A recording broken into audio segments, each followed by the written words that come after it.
com graves débitos neste capítulo da existência. E é por isso que o estudo a respeito do sexo é tão importante para a compreensão, conforme a leitura do nosso querido amigo Babu, dos deveres que competem a cada um de nós, quanto à sagrada indumentária física que recebemos e aos sagrados sentimentos daqueles que se relacionam conosco.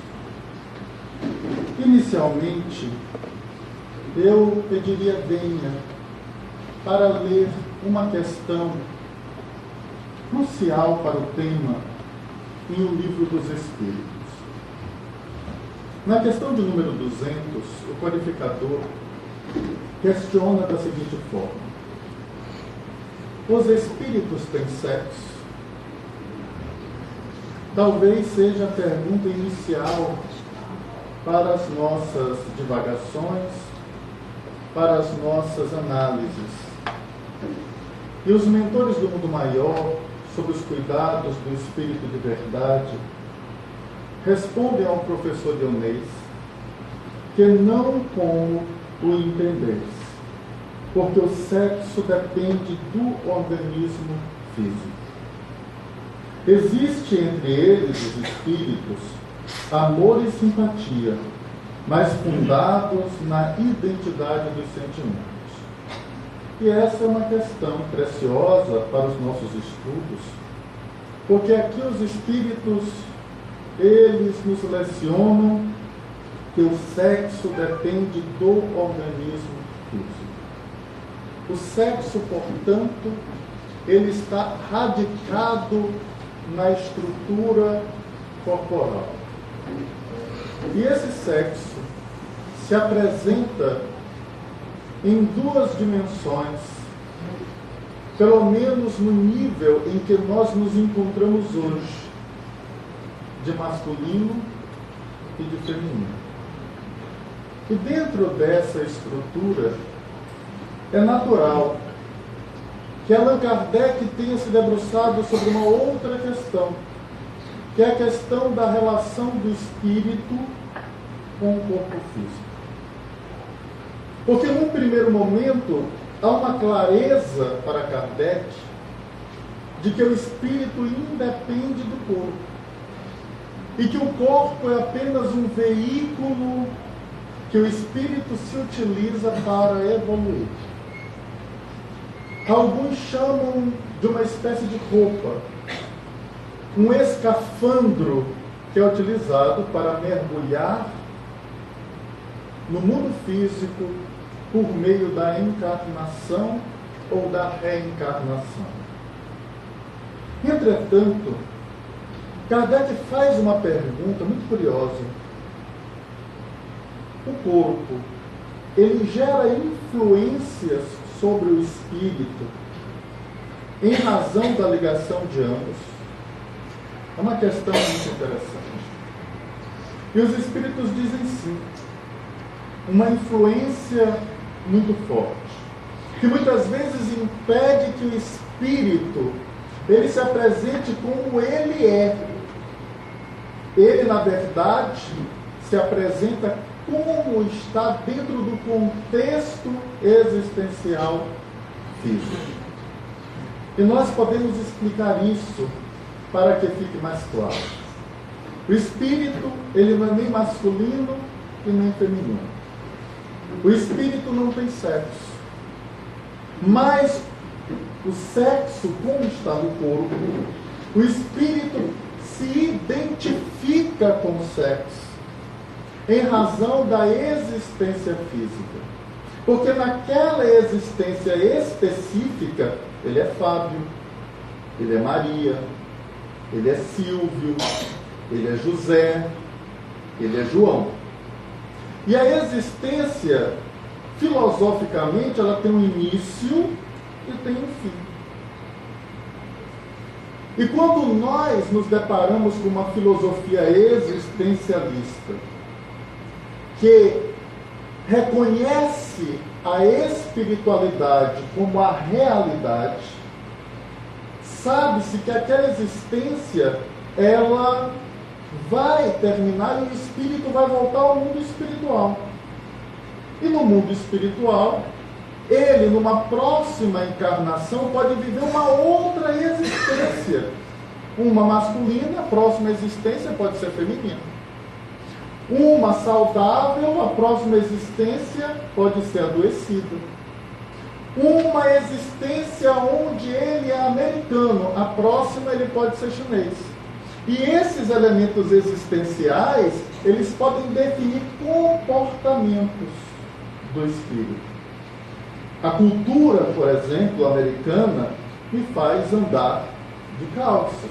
Mas provavelmente, se eu tivesse encarnado em outro contexto geográfico e cultural, as minhas roupas poderiam ser diferentes. Isso é existência. Para além da existência, a doutrina espírita, ela nos apresenta também uma filosofia ontológica.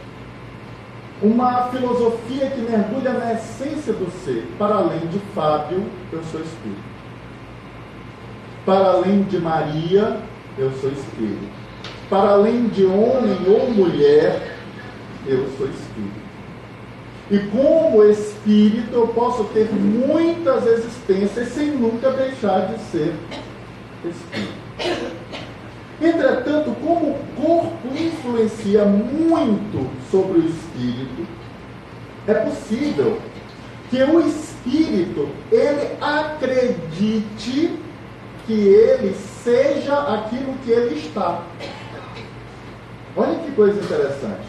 Vamos dar um exemplo simples. Quando eu reencarno, eu passo por uma fase infantil.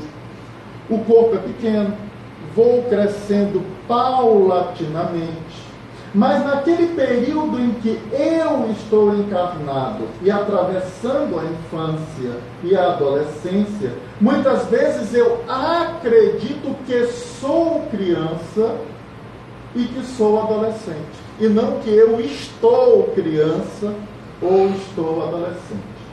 E a influência é tão forte do corpo sobre o espírito que Allan Kardec fez uma pesquisa investigativa.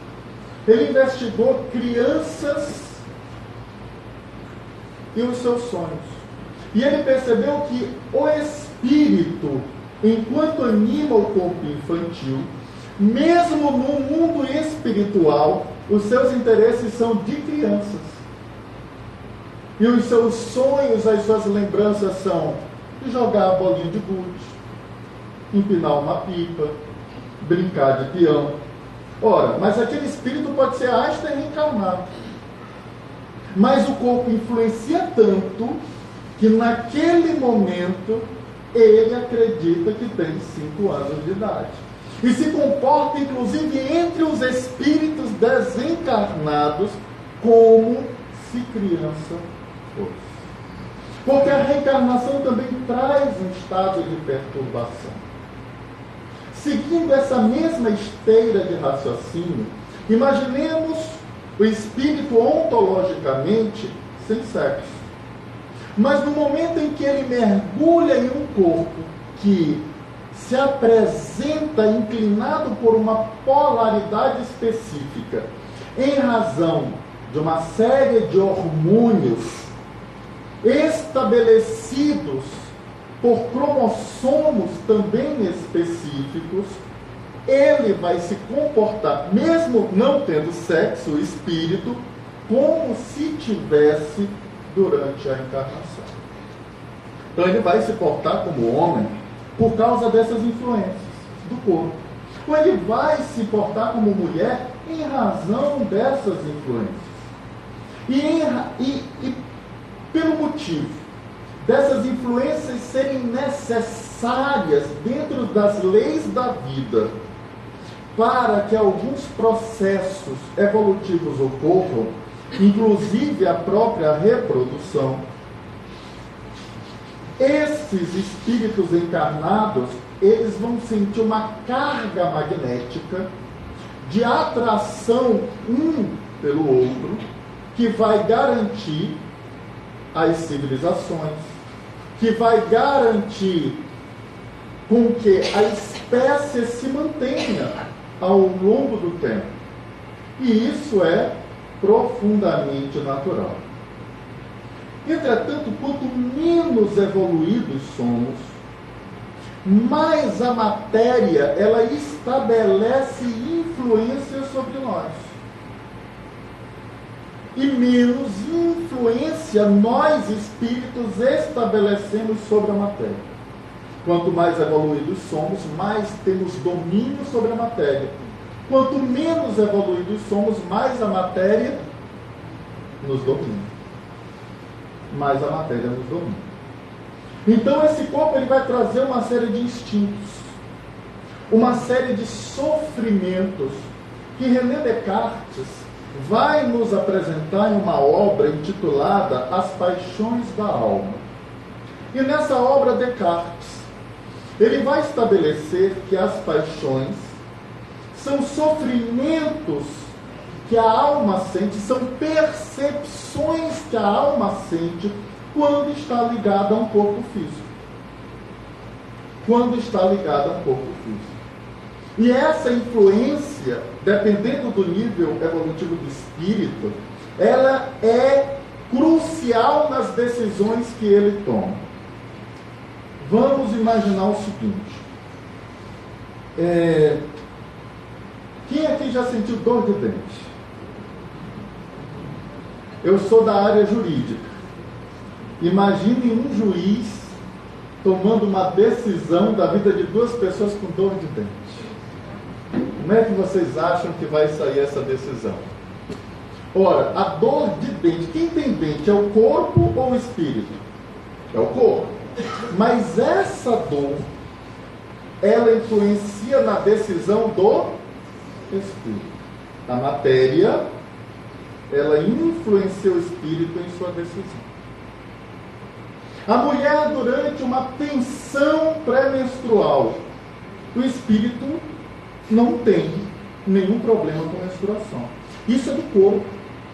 Mas isso influencia na decisão do espírito encarnado. Então, o espírito encarnado, ele tem atrações sexuais, porque ele está ligado a um corpo.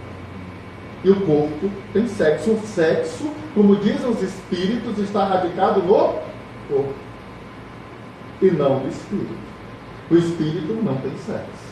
Pode animar o corpo de um homem, pode animar o corpo de uma mulher. Até então, Descartes, ele acreditava que a paixão, como uma influência do corpo na decisão do espírito, seja pela dor de dente, pela unha encravada, seja pelo próprio sexo que ele tem, era uma influência enquanto o espírito estava ligado ao corpo.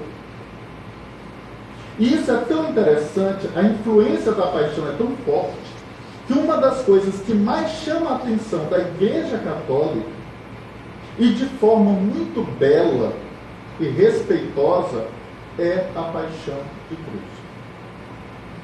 Imaginemos agora as nossas mãos presas a um madeiro por pregos, e nós tomando decisões importantes para o universo, sem nos deixarmos influenciar pelas paixões. E eu, mesmo preso, dizendo: Pai, perdoai-nos, eles não sabem o que fazem. Olha o domínio total do espírito sobre a matéria. Esse é o nosso ideal. Esse é o nosso caminhar. Esse é o nosso objetivo. Mas por enquanto a gente percebe que a matéria ainda influencia muito sobre nós. Entretanto, ao longo de muitas encarnações, onde a matéria vem exercendo essa influência, estabelecendo desejos materiais, seja pelo acúmulo do ouro, seja pelo sexo. E quando nós retomamos isso, encontramos os bacanais de Calígula, a depravação de Nero, as casas que se apresentam como lupanares. Nós vamos percebendo pouco a pouco como esses impulsos sexuais são fortes em nós, ao ponto de agirmos como crianças. Quantos homens não dizem: olha, eu até que eu queria ser fiel à minha esposa, mas é mais forte do que eu. É a mesma coisa da pessoa que diz que quer fazer uma dieta e diz assim: olha, até que eu queria fazer a dieta, mas é mais forte do que eu. Só que a decisão de colocar um doce na boca, ou a decisão de fazer um movimento em direção a outra pessoa para fins sexuais, é do espírito, não é do corpo. O corpo sem o espírito, ele vai estar em uma gaveta lá no IML. Não sente frio, não sente calor, não sente vontade nenhuma. Eu já fiz o teste. Quem quiser ir ao IML, ao cemitério, chamem um deles, eles não vêm. Podem chutar, eles não ligam, porque a decisão é do espírito. Quando Allan Kardec estuda espírito e matéria, ele vai estabelecer o que são propriedades da matéria e o que são propriedades do espírito. O pensamento, a vontade, são propriedades do espírito. Matéria não tem vontade. Pedra não tem vontade. Mas o espírito tem vontade. O espírito pensa. A inteligência é uma propriedade do espírito. Portanto, é necessário tomar uma postura adulta, psicologicamente falando, para tomarmos as rédeas da nossa vida. Então o indivíduo vai dizer assim: mas é mais forte do que eu.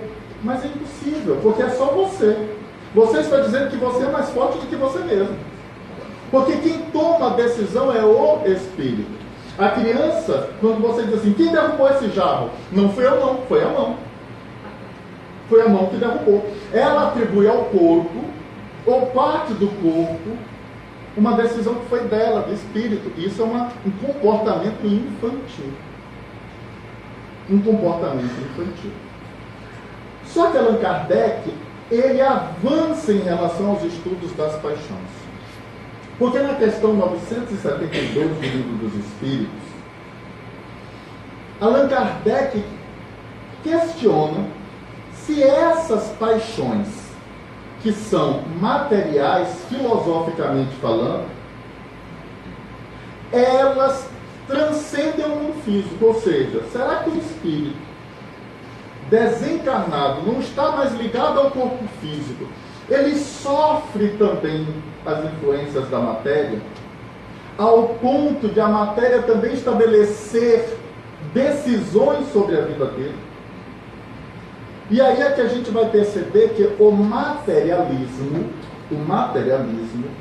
ele não é necessariamente apenas uma doutrina ou uma crença apenas de que a matéria existe e domina tudo, todo mundo conhecido. Porque ele também pode ser visto como uma cosmovisão. Uma cosmovisão. Em reuniões mediúnicas, eu já me deparei com espíritos que estavam insatisfeitos com a desencarnação. Fulana de tal não tinha o direito de me matar. E se ela pensa que vai ficar com o meu ouro, não vai mesmo.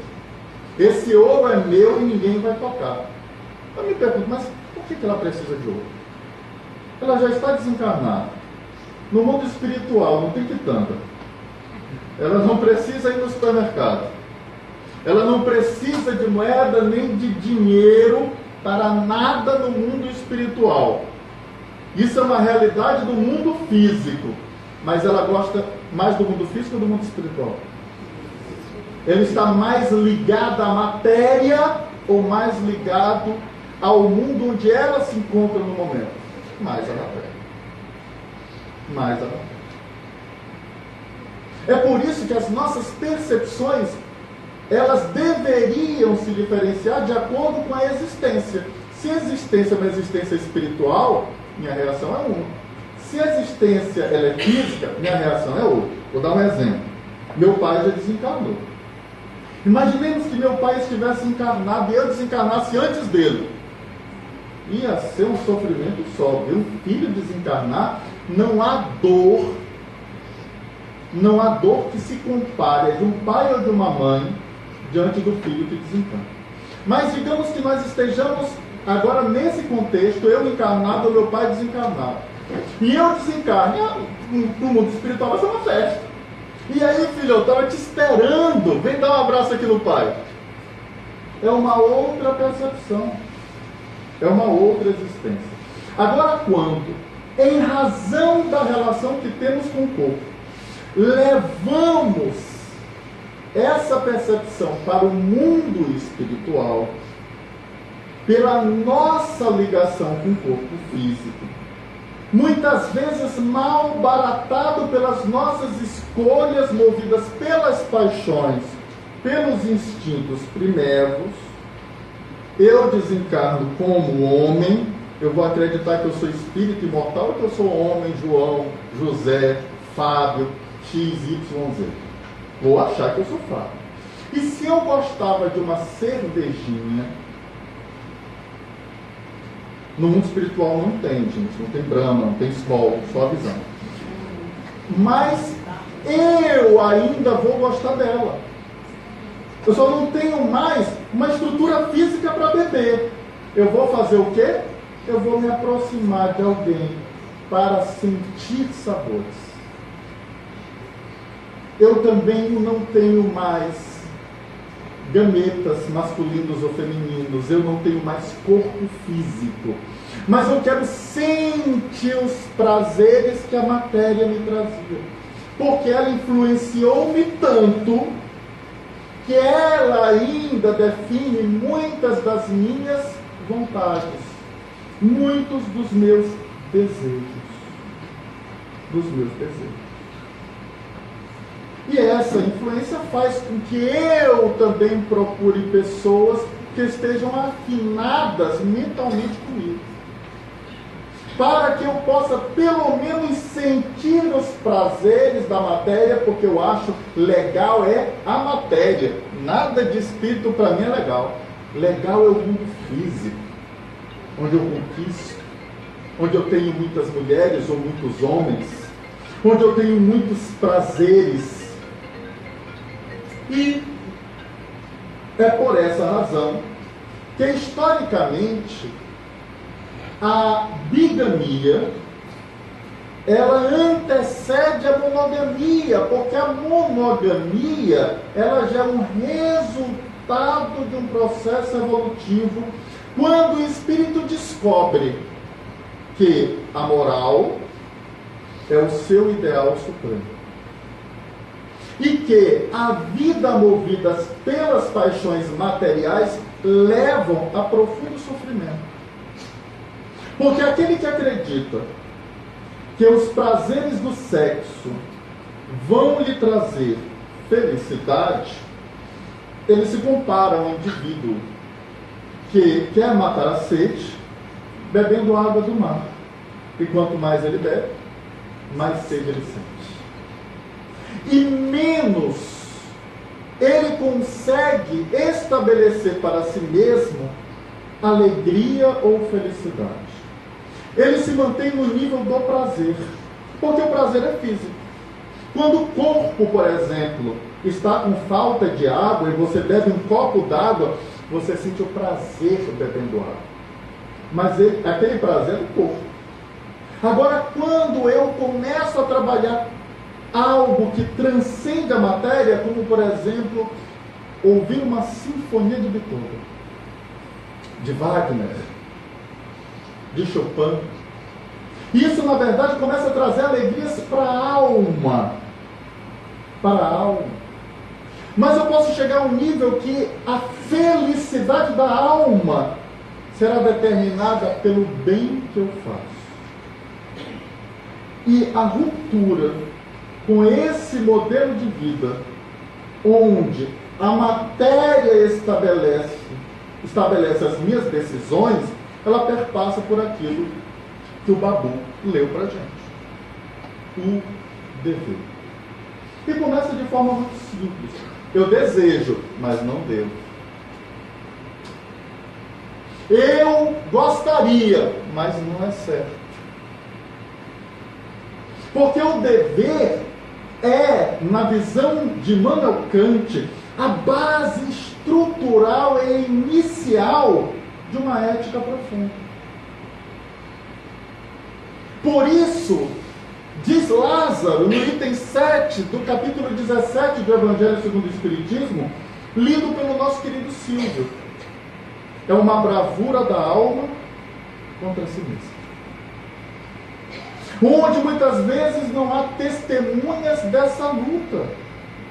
Onde muitas vezes eu gostaria, em razão dos atavismos ancestrais, das experiências de vidas passadas, mergulhar no sexo desvairado. Entretanto, quando as memórias de sofrimento me surgem,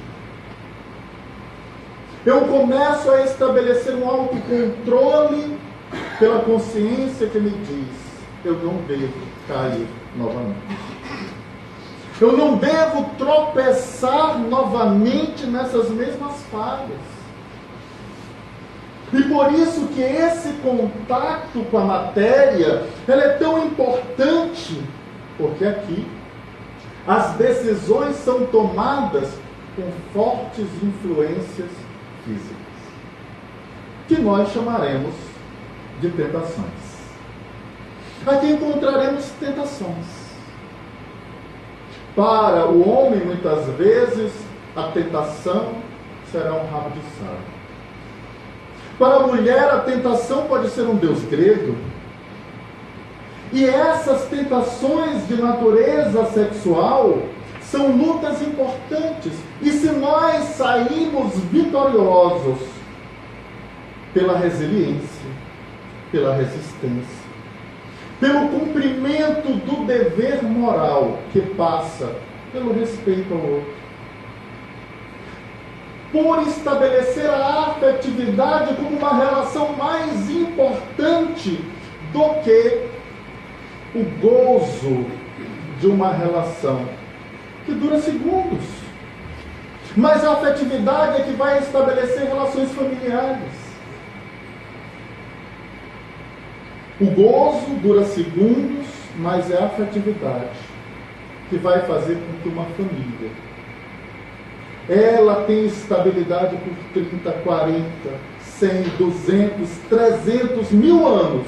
Porque, como diria o codificador, os laços de sangue podem até se romper com a morte, mas os laços afetivos, estes transcendem o sangue e continuam no mundo espiritual. Porque o sexo para os espíritos não é como entendemos, porque se baseia em afetividade, em amor. E hoje nós trazemos de vidas passadas as nossas inclinações, conforme as experiências boas ou mais que tivemos. E basta fazer uma breve leitura de nossa história e perceberemos que em todas as épocas o sexo foi um problema em nossas vidas. Alguém poderia dizer, inclusive, houve uma época no Brasil em que não havia tanta depravação. Aberta. Nelson Gonçalves que eu digo. Aberta, clara, estampada. Mas havia um domínio sexual de homens sobre mulheres que é minimamente vivo. Quando nós observamos a lei como resultado de costumes, e alguns costumes vis dos homens, E quando eu falo dos homens, eu falo da humanidade em si. Encontraremos, apenas a título de exemplo, o Código Civil de 1916, ele estabelecia que a capacidade civil, a personalidade, ela ganhava tônus de capacidade quando alcançávamos, com saúde mental, os 21 anos de idade. Então, uma mulher de 25 anos de idade, de 30 anos, de 40, era uma mulher capaz. Mas, se porventura ela cometesse o descalabro de casar, ela deixava a sua capacidade para voltar a mergulhar na incapacidade. Porque ela se tornava relativamente incapaz ao lado dos ébrios, ao lado dos surdos mudos, que conseguiam se comunicar,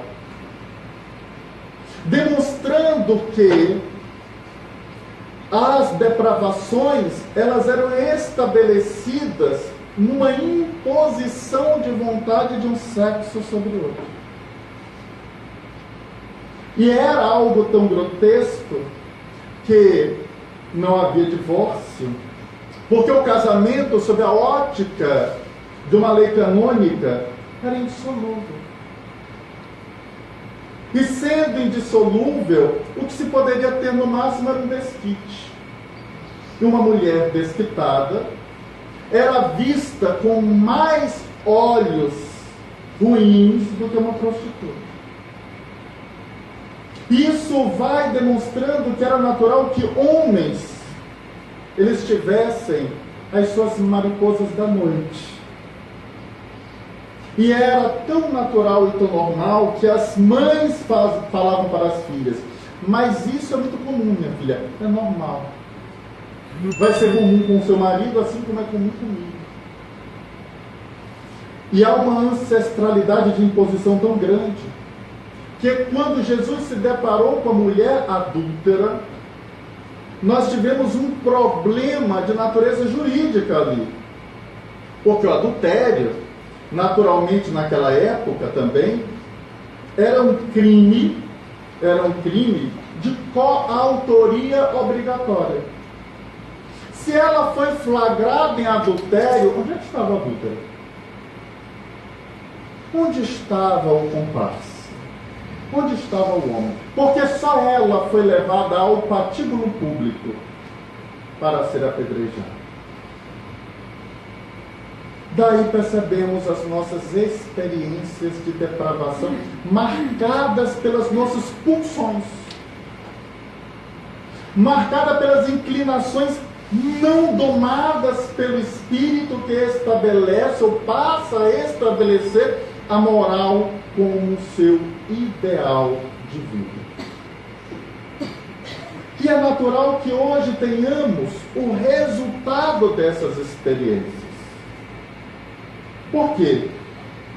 Se essas depravações, ou se essas experiências ao longo de muitas existências, me geram uma inclinação espiritual, no mundo espiritual, muito polarizada para o lado masculino, é natural que numa encarnação, onde eu seja instado a viver a experiência como mulher, eu me sinta deslocado. Porque eu vou perceber que o corpo é de mulher, mas eu não. Eu não me encaixo nele. Eu sou homem. E esse problema não é apenas um problema do sexo. Raul Teixeira conta que quando ele era criança, ele tinha uma colega que era negra, os cabelos crespos, os lábios proeminentes. Era uma negra em caixa alta, com todas as características de determinadas regiões do continente africano. Entretanto, ela não era feliz. Porque quando ela se olhava no espelho, ela não se reconhecia. E ele, com a mediunidade aflorada, via que ela, numa vida passada, ou em muitas existências, ela era branca. Tinha sido branca, dona de escravos, havia maltratado escravos, e agora reencarnava em um corpo que ela não se reconhecia, porque ela levou a experiência física para a percepção espiritual. E ela agora não se via simplesmente ontologicamente como espírito, mas se via como uma mulher branca que não se encaixava num corpo de mulher negra. Então esse não é apenas um problema do sexo, é um problema do rico, em muitas encarnações, e que hoje vive uma experiência de pobreza, e que não consegue se encaixar nisso. Tem alguma coisa errada. Eu meto a mão no bolso e está faltando alguma coisa. Alguma coisa que eu tinha em outras existências, nessa não. Então, tudo isso nos leva a perceber que o nosso desafio como espírito é o desafio de se sobrepor à matéria. De nos sobrepormos à matéria. Assim como Victor Hugo dizia que de vez em quando é interessante a gente pegar um maço de dinheiro e colocar sobre a mesa, olhar para ele e dizer, vamos definir aqui quem manda em quem. De vez em quando é bom nós olharmos para a matéria em geral e também propormos a mesma análise. Vamos definir quem manda em quem. E a doutrina espírita, ela nos traz uma percepção existencial nova.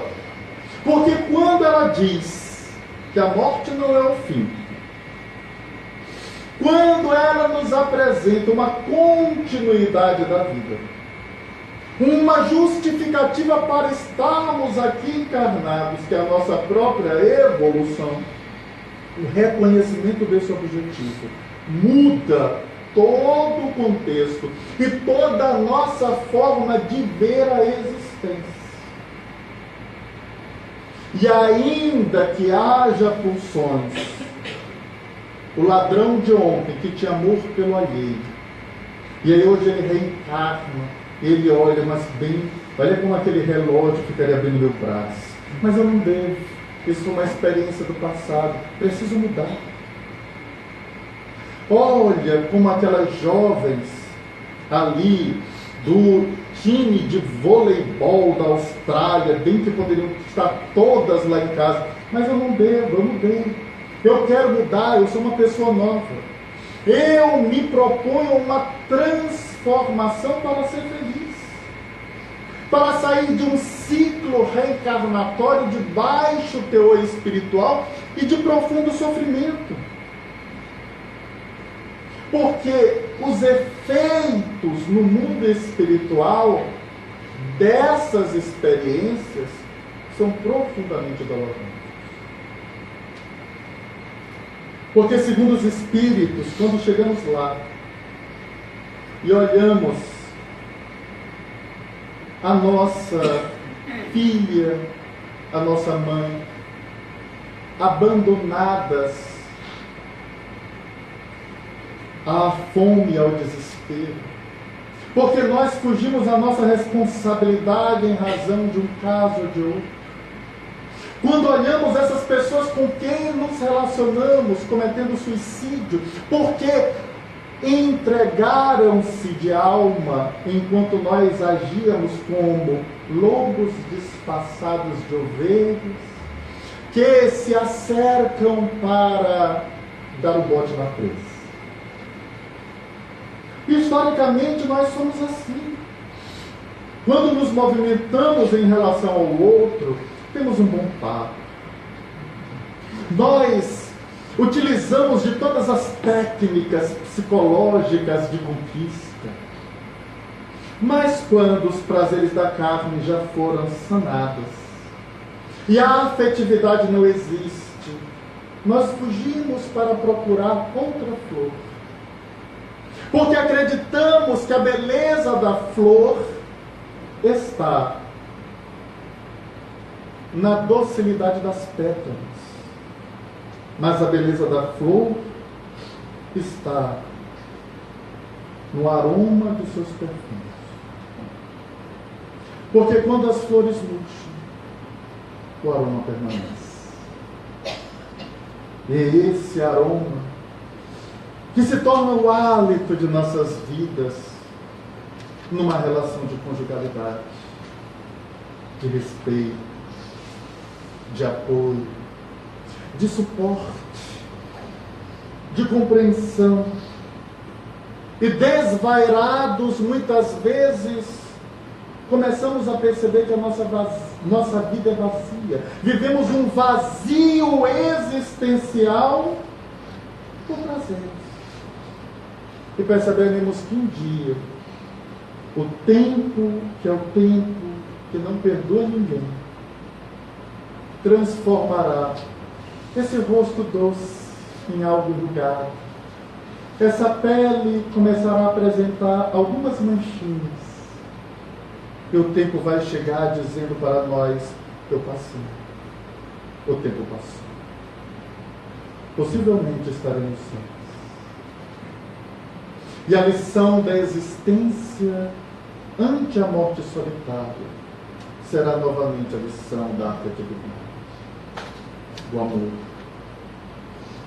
Desse amor do sexo dos espíritos que se estabelece em pura afetividade.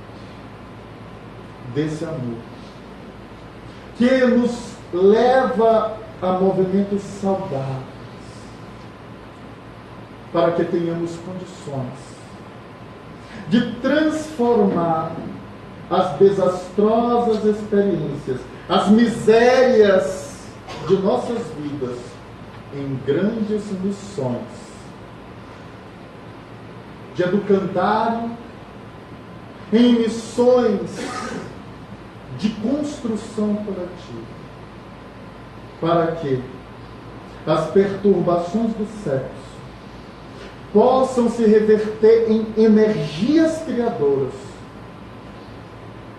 E nós, nos valendo dessas mesmas energias, porque diriam os espíritos ao codificador, as forças que atraem a matéria são as mesmas.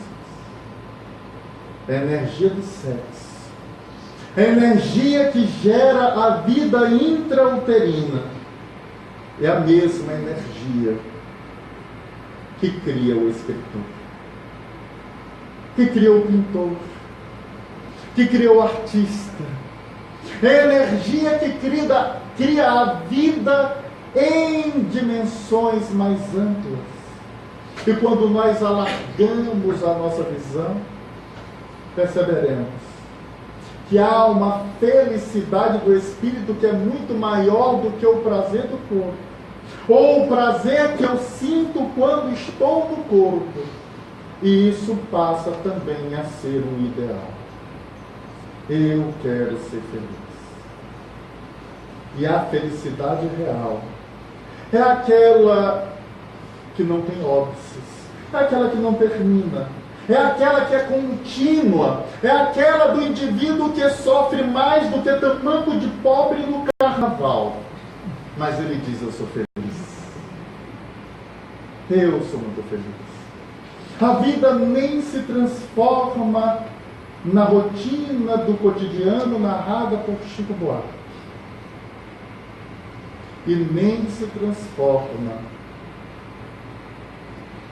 nas dores que os nossos cantores sertanejos gostam de trazer à tona quanto ao sofrimento daqueles que foram abandonados em razão de relacionamentos passageiros. Que possamos utilizar a oportunidade reencarnatória para o nosso refazimento. E é exatamente nas nossas inclinações que nós perceberemos onde precisamos ser firmes. E uma firmeza real e não de boca. Porque quando perguntaram para o Chico: Chico, o que é tentação? Mochibá, meu filho. Tentação é uma coisa que a gente corre dela, torcendo para ela alcançar a gente.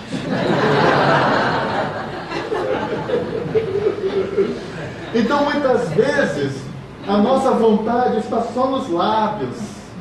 Ela não está no coração. Então, que essa vontade seja firme. Que essa vontade de mudar, de ser melhor, de se reequilibrar, de reajustar a alma às leis da vida,